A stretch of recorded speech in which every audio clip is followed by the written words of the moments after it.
Whiskey Guide, the website and the YouTube channel. Welcome back everyone. Sorry for being a bit late this week to publish something, as I had some family issues to help to solve, and also different things to check, and also sorry, no tasting this week because we're having a little heat wave here in France. I'm sorry.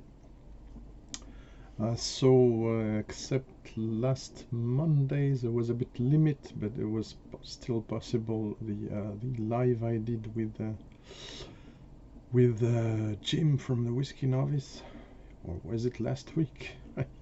I tend to lose the sense of time while I'm not working at the moment yet, so that's why.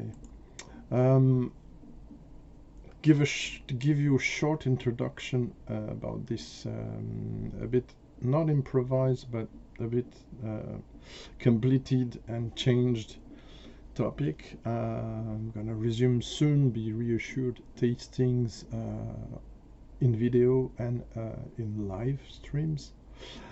But for now, I propose you a second episode, and there will be others, believe me, of Demystifying Marketing Tricks, part 2 for this one. And for those who wonder, yes, I will talk also about Macallan one day, not so far from now, because there's a lot of things to say about Macallan as well, even if I don't own currently bottles that I could show you, but maybe in a catalog to do some comparisons, as I like to do sometimes. Today, excuse me, cheers. Today I'm gonna speak about two brands, and once again in this series there is no hate or disregard or anything like that in my spirit, in my mind, about the brands I'm gonna talk about. And honestly, having read some reviews on some blogs, I want to mention stating why people hate this or that brand. I don't think it's very rational or even serious. It's a bit childish, I think, to give this kind of a subtitle of an article title. There is no hate for a brand. It is not serious. The hate or the disregard, overlook or something like that you could speak about is rather on the production or marketing policy of these companies. So to make things clear, I don't hate anyone in the whiskey industry. I just don't like or don't approve some statements, behavior, etc.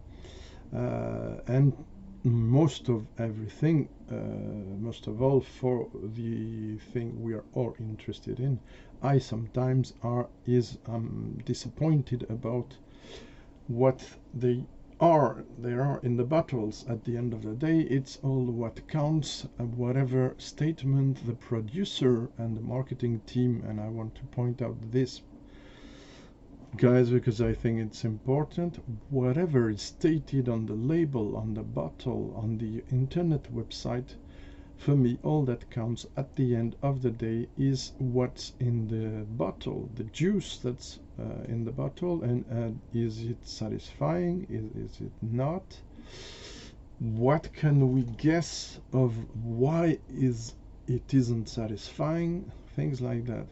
Who am I to talk about that? Some could ask.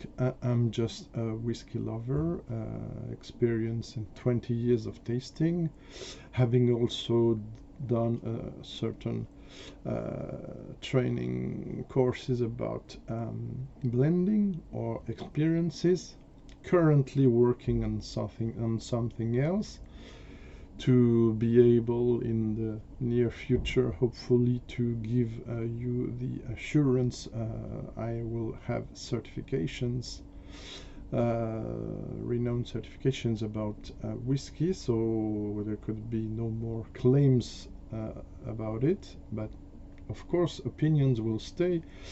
You can be a super expert in everything whiskey and still bottle things that are controversial. Okay, I think that is clear now. Sorry for the long presentation. My first topic is about Ardbeg. And once again, I love some Ardbegs. I don't like some others.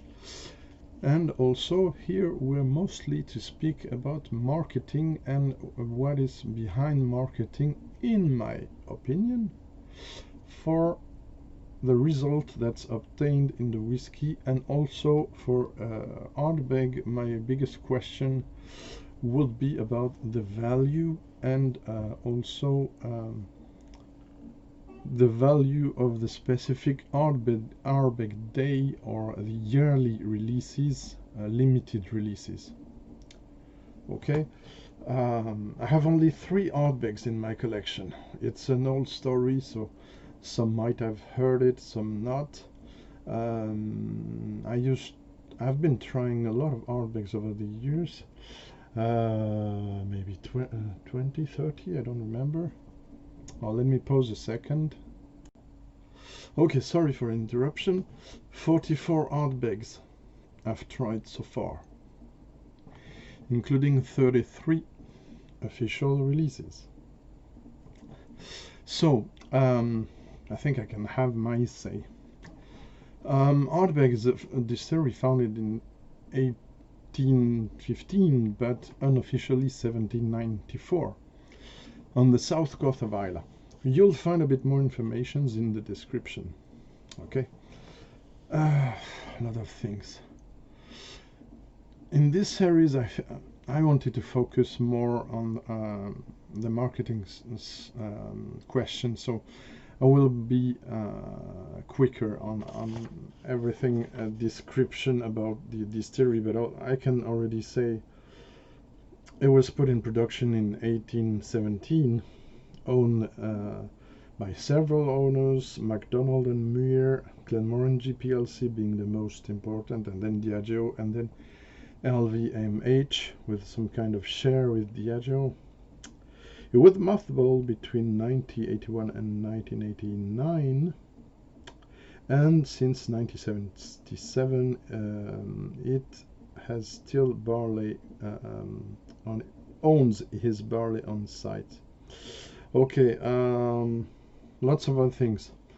About Ardbeg 10, I had a very big issue about Ardbeg 10 in terms of consistency, so I owned previously 2 different Ardbeg stands, 10 years old, and I had to give them back to the place I bought them. 2008 bottling and 2011 bottling. They were flowed, simply flowed. There was some kind of a sour, musty wood smoke note, but also some kind of musty is the only word I can find equivalent in English. Probably not exactly that, but something that turned bad into the cask. It's a statement I'm doing here, but I did give the bottle back to one of the places where the retailer owner is now a distiller, and he's an expert in whiskey and spirits, Nicolas Jules, not to name him. And this guy is also a reference retailer from Diageo and LVMH, so he did analyze the bottle content.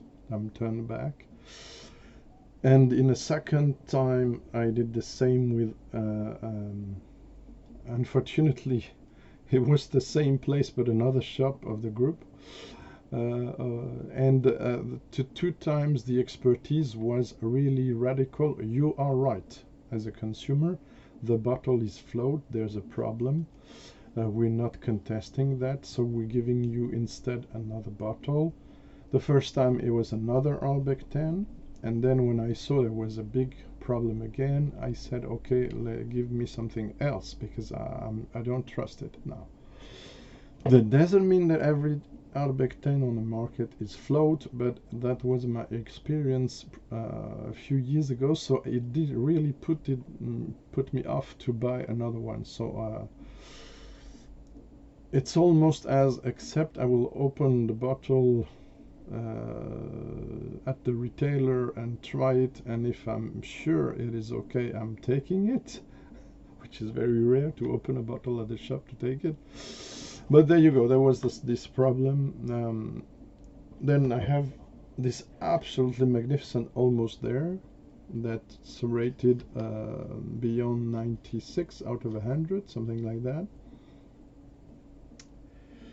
which was bottled in 2008, and this one, Almost There, Cask Strength or so, succeeded to the Still Young and Very Young in this beautiful series. I have the Ardbeg, which is Manzanilla finished, if I'm not mistaken. Yeah, and I have I'm not super happy about this one, so I'm kind of considering swapping it maybe with someone. This I won't swap, it was a gift. It's a PX finished Ardbeg from Elements of Isla Elixir Distillers, an absolute stunner, sherried, peated whiskey. I will quote you some of the best Ardbegs I have tasted before I make my point, so you won't think, you're allowed to think everything you want, but I hope you won't think I hate this brand. Like I said, it's stupid in my opinion, and yeah, I will be quick. So 96 out of 100 for the Almost There, bottled at 54.2. Ugadales tend to have a lot of variations, because previously Ugadale was let's say around 6, 8 to 10 years old, and they added a 30 years old 75 vintage Ardbeg for a long time, let's say probably before 2010, something like that, to give more depth. And since yeah, probably 2012 and later on, they dropped this. In my opinion, it's just my opinion, it's a guess, because I felt it was still good, but absolutely not the same depth. So, and some comments on Whiskey Base make me think also about that. I think this is now much younger, but for some, if I had to buy one, I'll probably go for this one, Other Corey Reckon, which are good references still. The best Ugadale I've tried is from 2007. It was very old style, you won't recognize it now, very dusty, almost London fog, as I wrote on my website. 93 out of 100.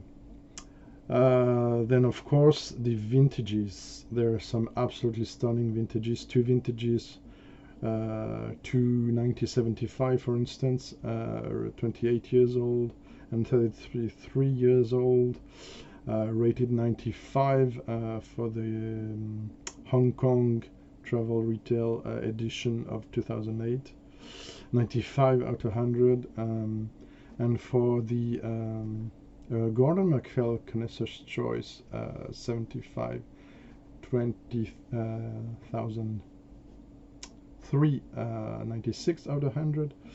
Erignan Beast, 96.5 out of 100.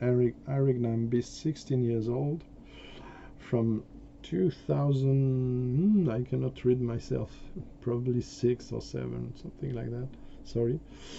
Also some yesteryears versions, a 78 version, vintage, 30 years old, 95 out of 100. The guaranteed 30 years old, despite his 40%, is from the 90s. This one gets 96 out of 100.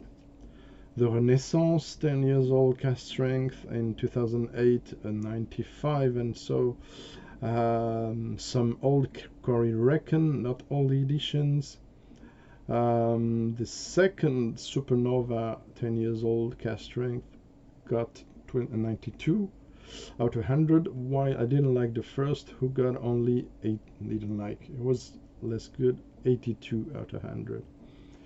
The Ardbeg I have here, I couldn't give a definitive score, so I gave things 87 to 90. And yeah, Manzanilla cask. Yeah, so, and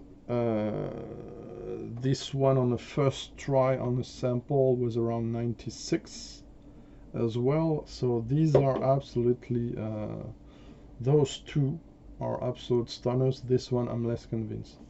So this to make you understand, I don't, it's not a problem of not being okay with a brand and etc. But my point is the Ardbeg Day, and I believe this one was from the yearly releases. My problem is, okay, it's a different recipe, it's a bit lower batch, but except for the committee release, which I can understand, which is the higher ABV, a bit higher ABV.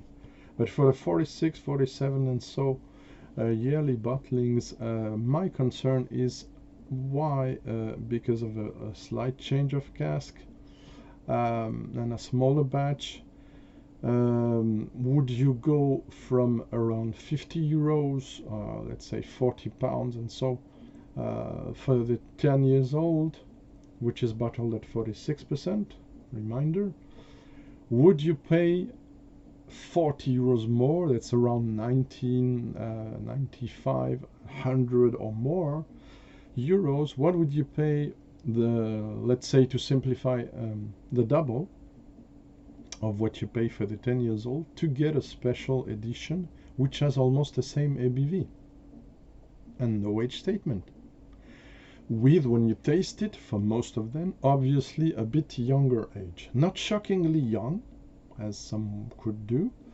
but a bit younger. And I have to say, so far this was a gift, the Ardbeg, but I didn't bought any. There were several ones that were okay. I like the Oriverdus, I like the Perpetuum, though I know not many like it. I like the Dark Cove. I didn't like much the Groove and some others. But my problem is the price. So that's why I call this part the Ardbeg value question. So do you think really it's worth the price? And don't you think the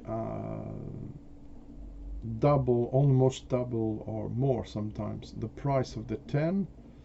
When you get a good batch of the 10, it's a good value, I agree. It's a great whiskey. My problem is the consistency.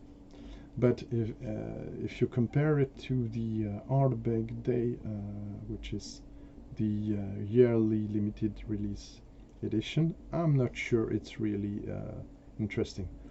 And there's so much hype about Ardbeg. I have to say also I'm a bit fed up about the brand because of the hype, whether it is on social media, on internet, on the forums, and I have to say I'm sorry about also some blogs or vloggers, which sometimes you might even wonder if they're not only brand ambassadors. I'm sorry. And I know some would feel targeted, even some people I like, or I follow what they do, even if I don't always agree. Yeah, I wanted to say that I'm a bit fed up of the hype about this brand in particular. Also about Macallan, but Macallan will have his due on time, on due course. So yeah, that's it for basically for Ardbeg. Now, the second one is something I recently, yeah, these last days I added it because I was really pissed off about what the producer of this distillery, the director, did state in several interviews. There's one I'm trying to find back, guys, and an important one. I couldn't find it for the video release, but I'm gonna try to find it, and I will put the link on the description if I manage to find it. If not, apologies, you have to trust me. And the second one is about a new distillery, which is a bit annoying because once you, as I didn't try the distillate or even the new make, like others did, it annoys me a bit because I don't like to judge something on the intentions. I have to judge on the product. But having said that, due to the kind of outrageous statements and marketing behind this brand, I had to answer to some things and to tell you my thoughts. Sorry again, it's very hot here, so I do no tastings, no review, even written, so yeah, it's a bit difficult. Okay, so Waterford Distillery has been started around 2014 or 15 according to the different sources. It's an Irish distillery that was made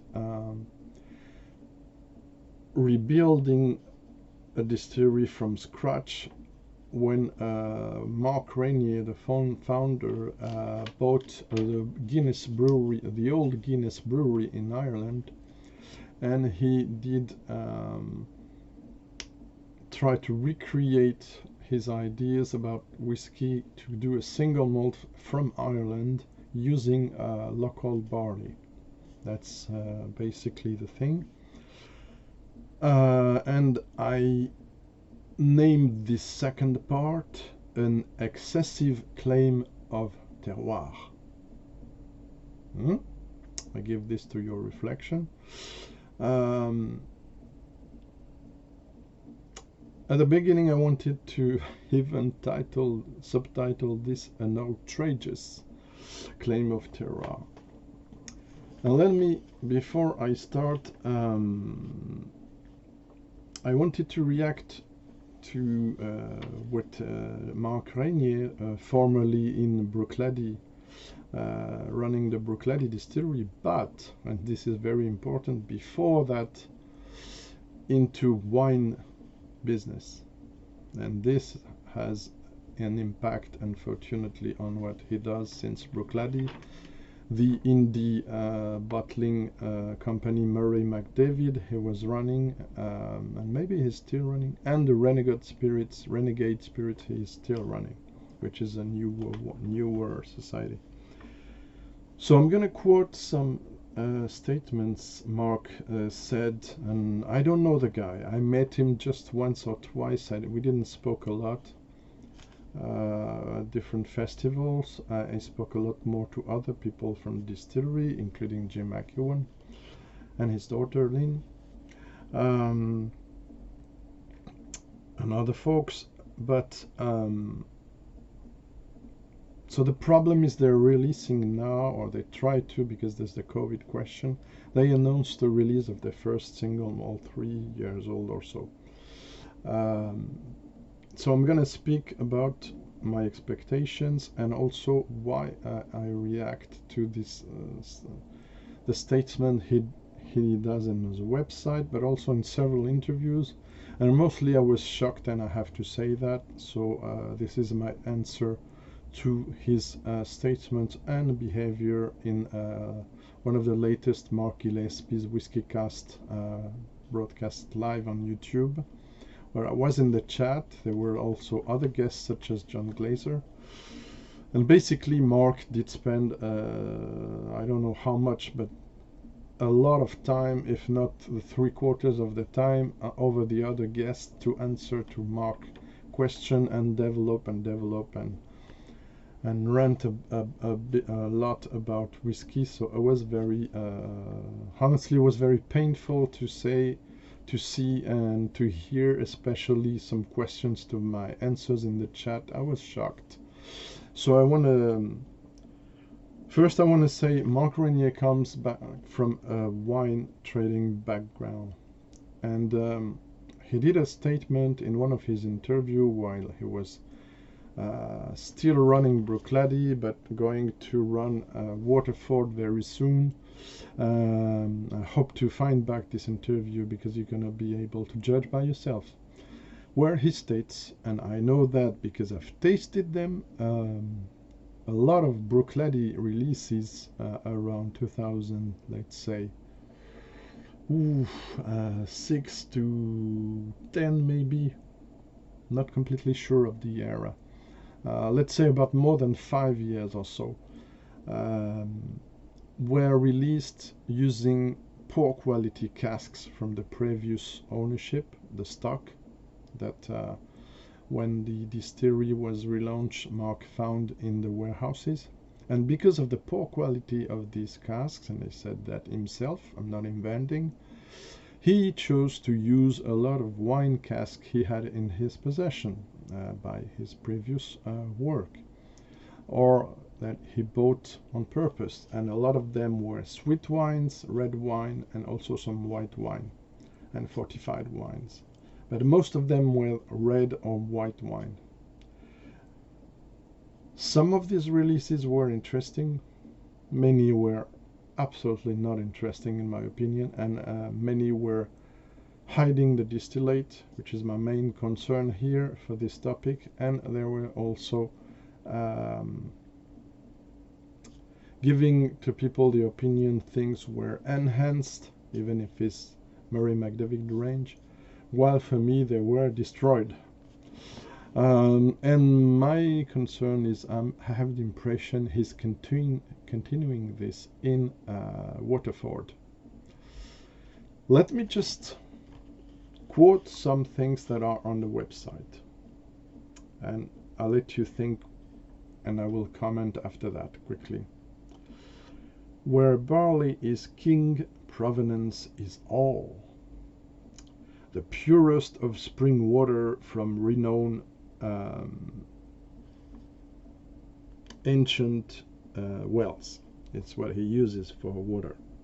The very best barley in the world. Also, he says that he is sourcing barley from 72 different Irish farms, including organic and biodynamic barley run. We capture each farm's terroir, that subtle character shaped by microclimate and soil. The first whiskey run in January 2016, after maturing several years in the best French and American oak, which is not completely true. We believe each component single malt. Each one is exhibiting its own nuances, and all this will come together, making the most profound single malt whiskey ever created. The most profound single malt whiskey ever created. Okay. During this Mark Gillespie's Whisky Cast episode, what did I understand? 6 points. First point, he stated he was putting in the first release around 10 different farms barley in order to give his terroir touch to it. But for me, if you mix 10 different parcels, farms production in one bottling, and you kind of saying people, or it's not claiming it, it's shouting it, that's the problem, that it is terroir only that almost terroir and cask matters. If I understand him, that's mainly the thing. If you do single estate production, you're not doing terroir. No, sorry. If you're willing to do single estate production and you say terroir, it has to be from one farm only, in my opinion. So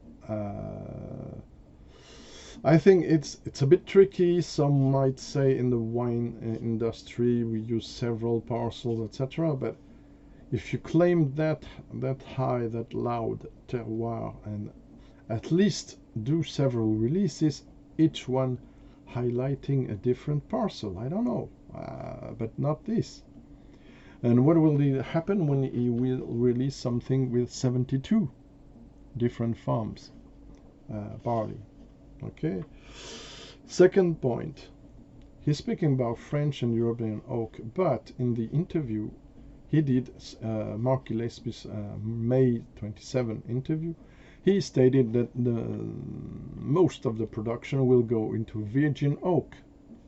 What virgin oak does, it impacts a lot of oak and spice, vanilla and spices, and firm oak into the distillate. This has to be moderated, because if you recharge it, etc., there's a lot of operations that can be used. But the problem is when you combine all the things he states with the claim of terroir. That's my concern. I hope it is clear. For instance, he says,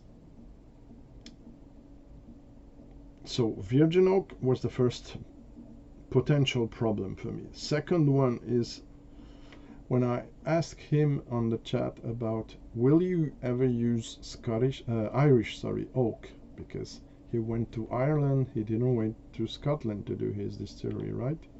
So what's the point going to Ireland and talking about terroir a lot, over and over again, if you're not at some point going to use, at least for some of your releases, I know it's more expensive, it's a different way and source of production, you might not have enough for everything you're going to do. But he said a firm no on the camera when I said, will you ever use Irish oak? No, sounding like never. I think it's not a correct answer. I would have preferred him to say maybe at some point for some limited releases, but this kind of no, it's very ideological for me.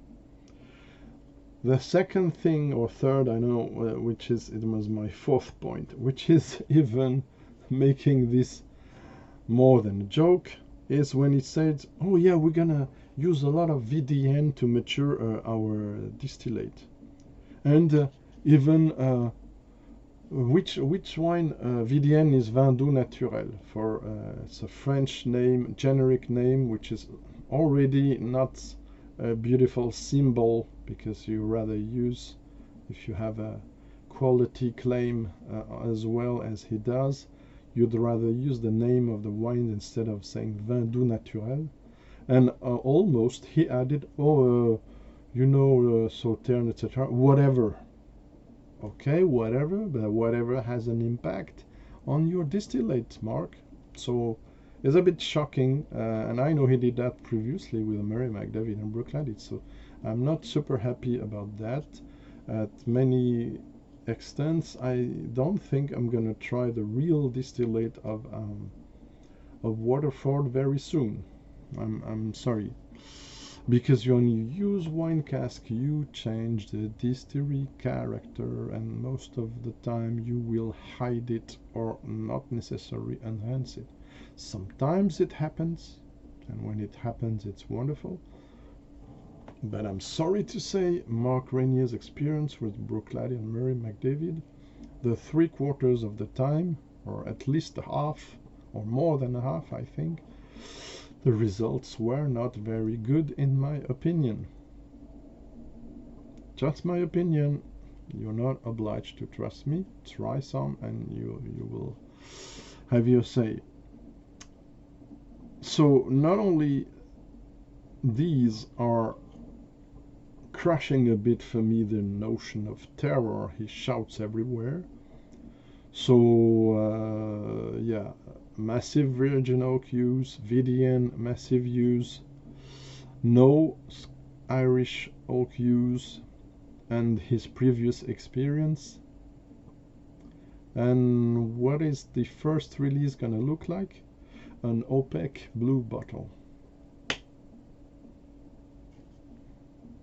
Again, the trend, the hype of hiding the things, while you should have a clear glass to highlight your spirit, in my opinion. Not always, etc. I'm not against opaque bottles all the time. Have some Highland Parks that are beautiful. But, you know, if he wasn't shouting so loud, this terroir and very best whiskies of the world, and most profound single malt whiskey ever created, he's supposed to be an artisan or craft, and I put these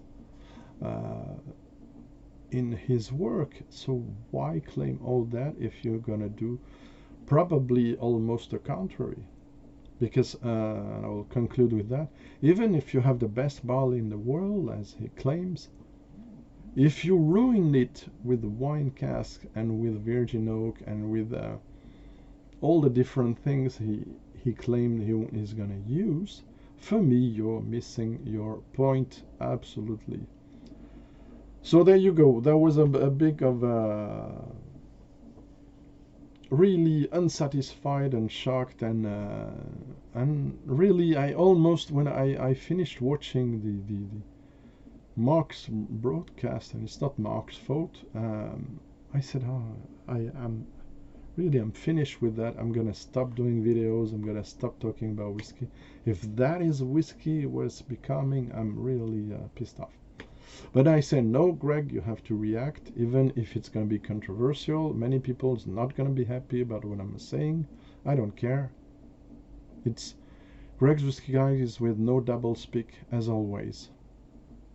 You can disagree. I will be happy to read your what you think in the comments. Please feel free. But even Waterford and Ardbeg can reply. But I'm sorry, I'm not enthusiastic about those two brands of today, and even more because of his impetuous statements, even more about the second one. That was it. I know it's a bit long, I apologize. I hope you understood the quest for genuine whiskey I am trying to praise. Thank you. See you next time. Bye bye.